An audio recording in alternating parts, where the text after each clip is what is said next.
The East now threaten, in the words of the World Food Programme boss, the collapse of agriculture in Ukraine and looming famine across the world.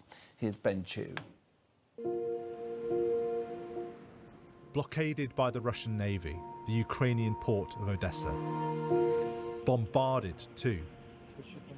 And experts are warning that the consequences are likely to be death and misery far beyond Ukraine's borders. The silos are full. Why are the silos full? Because the ports are blocked.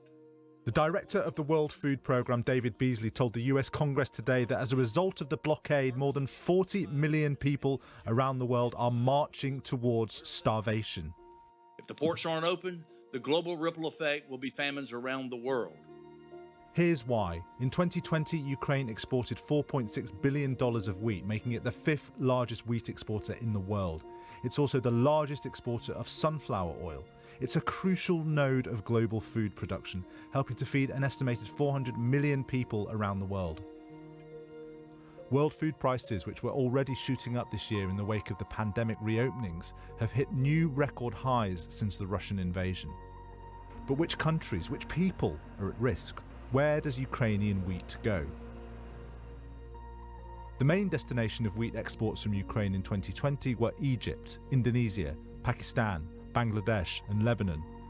Though the World Food Programme estimates that the steepest rises in the starvation threat will be in sub-Saharan Africa, countries like Ethiopia, South Sudan, Kenya, which are most sensitive to increases in global market food prices.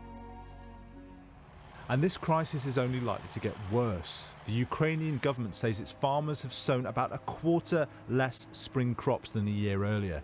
They've had other things to deal with, not least towing away abandoned Russian military equipment. But a lack of sowing threatens the next harvest.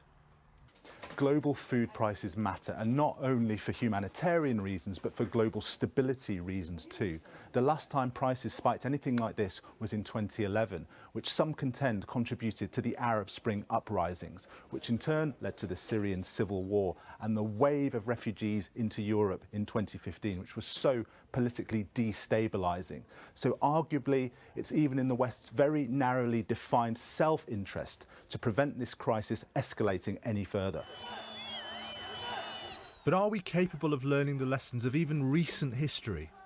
There is not a lot of kind of historical understanding of what's gone before, such as 2010-11, and the chain of causation is always relatively weak. So the traditional argument is, oh well, but it happened like that and we've learned the lesson, it won't happen like that again.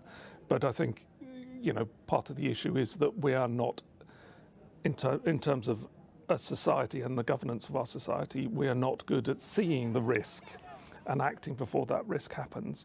If it increases the need for humanitarian aid, we have to pay into that. If people are moving, we've got more immigration pressure and all of those other things. If it's creating a local conflict situation, then there might be other ways that we have to intervene. So it's not a disinterested thing from our perspective that people around the world are going to get hurt by this.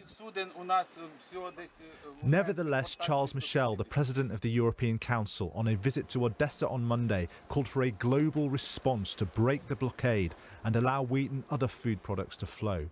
But that raises the question, what would that global response be? The world needs that grain to get out from Ukrainian ports. But while this war and this blockade continues, it's going nowhere. Well, earlier we spoke to Eartha in Kazakhstan.